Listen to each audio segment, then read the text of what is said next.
Kisah Nabi Muhammad Sallallahu Alaihi Wasallam, Perang Badar bagian 3. Setiap peperangan membutuhkan strategi khusus untuk menang. Salah satu strategi yang digunakan Rasulullah Sallallahu Alaihi Wasallam dalam Perang Badar yaitu dengan mengatur barisan pasukan muslimin serupa shaf sholat. Shaf pertama ditempati oleh pasukan pemanah. Shaf berikutnya ditempati oleh pasukan pembawa lembing. Lalu shaf terakhir ditempati oleh pasukan pembawa pedang. Langit masih gelap tatkala Rasulullah Shallallahu Alaihi Wasallam membangunkan kaum muslimin untuk sholat subuh berjamaah. Wahai hamba Allah, bangkitlah dari tempat rebah kalian. Mari laksanakan sholat untuk menjemput kebahagiaan dunia dan akhirat. Seusai sholat subuh, Rasulullah Shallallahu Alaihi Wasallam menghidupkan kembali semangat kaum muslimin sebagaimana yang diperintahkan oleh Allah Subhanahu wa Ta'ala dalam Al-Quran Surat Al-Anfal ayat 65.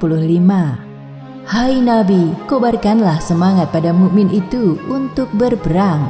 Jika ada 20 orang yang sabar di antara kamu, niscaya mereka dapat mengalahkan 200 orang musuh.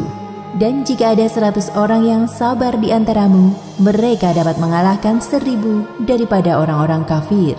Disebabkan orang-orang kafir itu kaum yang tidak mengerti. Hari ini adalah tanggal 17 Ramadan tahun 2 Hijriah. Adalah hari di mana akan terjadi peperangan yang sesungguhnya antara kaum muslimin dan musyrikin di lembah Badar. Pasukan muslimin berbaris seperti barisan dalam sholat sesuai komando dari Rasulullah Sallallahu Alaihi Wasallam. Ketika Rasulullah Sallallahu Alaihi Wasallam mengecek ke dalam barisan, beliau melihat posisi Sawad bin Ghosiyah yang tidak lurus. Seketika itu Rasulullah mendekatinya dan pura-pura menusukkan anak panah yang beliau bawa ke arah perut Sawad. Luruskan barisanmu, wahai Sawad. Sawad terkejut mendengar aba-aba dari Rasulullah, lalu tiba-tiba ia mengadu. Wahai Rasul, engkau telah menyakitiku. Anda adalah Nabi yang diutus oleh Allah Subhanahu wa Ta'ala, membawa kebenaran dan keadilan di bumi. Saya ingin membalas perlakuan Anda barusan. Sawad keluar dari barisannya dan mendekati Rasulullah. Kemudian Rasulullah menyibakkan pakaian hingga tampak sebagian perut beliau. Alih-alih membalas, Sawad malah memeluk Rasulullah dan mencium perut beliau. Mengapa engkau seperti ini, wahai Sawad? Sebentar lagi kita akan berperang. Jika hari ini adalah hari pertemuan terakhir saya dengan Anda, maka saya ingin kulitku bersentuhan dengan kulitmu, wahai Rasul. Rasulullah tersenyum mendengar perkataan Sawad, lalu beliau mendoakan kebaikan untuknya. Setelah itu Rasulullah kembali fokus kepada pasukan muslimin. Beliau menjelaskan tentang strategi perang yang akan mereka gunakan dalam Perang Badar. Ingat, kita tidak boleh gegabah dalam menggunakan senjata. Pertama, serang musuh secara terus-menerus dengan anak panah ketika mereka telah dekat. Selanjutnya, gunakan lebing, dan terakhir, keluarkan pedang setelah kalian dengar aba-aba dariku. Mengerti pasukan? Sami'na wa ata'na ya Rasul. Strategi perang dengan cara bershaf ini masih tergolong baru. Biasanya masyarakat Arab bertempur dengan cara menyerang dan lari. Hal tersebut dilakukan Rasulullah karena keterbatasan jumlah personil dan persenjataan yang dimiliki kaum muslimin. Selain itu, beliau ingin menunjukkan bahwa yang memulai pertempuran lebih dulu adalah kaum musyrikin. Sementara itu, di pihak kaum musyrikin terjadi percekcokan antar kabilah Quraisy. Seorang pemuka Quraisy bernama Utbah bin Rabi'ah menyarankan agar pasukan kembali ke Mekah. Wahai saudaraku, setelah aku pikirkan lagi, untuk apa kita berperang melawan saudara kita sendiri?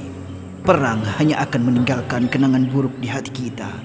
Setiap orang akan melihat pembunuh saudaranya atau ayahnya. Hakim bin Hizam sepakat dengan usulan Utbah. Ia pun datang menghampiri Utbah.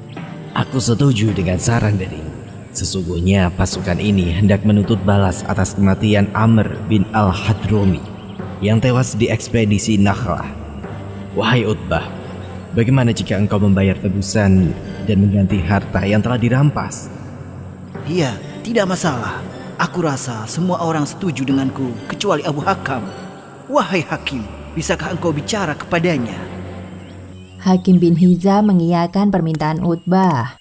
Ia pun mendatangi Abu Jahal di tendanya. Hakim menyampaikan saran dari Utbah agar pasukan musyrikin mundur dari peperangan dan kembali ke Mekah. Tidak, hal itu tidak akan terjadi. Sungguhnya Utbah telah disihir oleh Muhammad. Dasar Utbah pengecut. Utbah yang mendengar sindiran Abu Jahal merasa tidak terima. Lihat saja nanti, engkau akan tahu siapa yang lebih pengecut di antara kita. Siapa pemimpin yang menjerumuskan kaumnya pada keburukan. Pikirkan keselamatan kabilah kita, wahai Abu Hakam. Abu Jahal tetap bersikukuh dengan pendiriannya. Kemudian ia menyuruh Umair bin Wahab untuk hadir. Umair adalah mata-mata yang ditugaskan untuk mengamati gerak-gerik pasukan muslimin. Wahai Umair, katakan kepadaku berapa jumlah pasukan Muhammad. Jumlah pasukan yang dibawa Muhammad sekitar 300 orang. Mereka tidak memiliki pasukan cadangan ataupun senjata yang lengkap seperti kita. Walaupun begitu, aku bisa melihat tekad kuat mereka untuk berperang. Jika mereka mati, maka kita semua juga akan mati. Sesungguhnya tidak ada kebaikan dalam perang ini. Pertahanan pasukan musyrikin mulai goyah mendengar laporan dari Umair. Namun lagi-lagi Abu Jahal kembali membakar semangat kaum Quraisy untuk berperang. Panggilkan Amir bin al-Hadrami, saudara dari pihak yang terbunuh dalam ekspedisi Nakhlah. Wahai Amir, lihatlah mereka yang mengaku sekutumu. Mereka ingin mengajak orang-orang kembali ke Mekah. Padahal kita hendak menuntut balas atas kematian saudaramu, bukan? Saudara kandung dari pihak terbunuh dalam ekspedisi Nakhlah terhasut dengan ucapan Abu Jahal. Tega sekali kalian menyerah sekarang. Aku sungguh ingin tahu siapa orang yang membunuh saudaraku. Nyawa harus dibayar dengan nyawa. Abu Jahal tersenyum penuh kemenangan mendengar jawaban dari Amir. Sekuat apapun upaya dari pasukan musyrikin untuk menghindari peperangan, Abu Jahal akan mengacaukannya. Kini semangat kaum musyrikin untuk berperang tidak dapat terelakkan lagi. Sementara itu, di balik bukit, pasukan muslimin mulai bersiap-siap mengambil posisi mereka. Rasulullah Shallallahu Alaihi Wasallam berjalan ke atas markas ditemani oleh Abu Bakar. Sa'ad bin Mu'adz dan beberapa orang berjaga-jaga di sekitar markas Rasulullah. Dengar semuanya. Pasukan musuh sebentar lagi tiba. Semuanya bersiap menerima komando. Jangan sampai ada satupun pasukan yang lengah. Di dalam markas, Rasulullah Shallallahu Alaihi Wasallam menunggu isyarat perang yang ditunjukkan pasukan musyrikin. Beliau tidak ingin memulai perang dan tidak akan ada perang jika tidak diserang lebih dulu. Bahkan ketika pasukan musyrikin mulai mendekat ke arah sumber air milik pasukan muslimin, Rasulullah tidak melarang mereka untuk minum air. Beliau adalah sosok pemimpin yang murah hati dan bijaksana. Biarkan saja jika mereka ingin minum.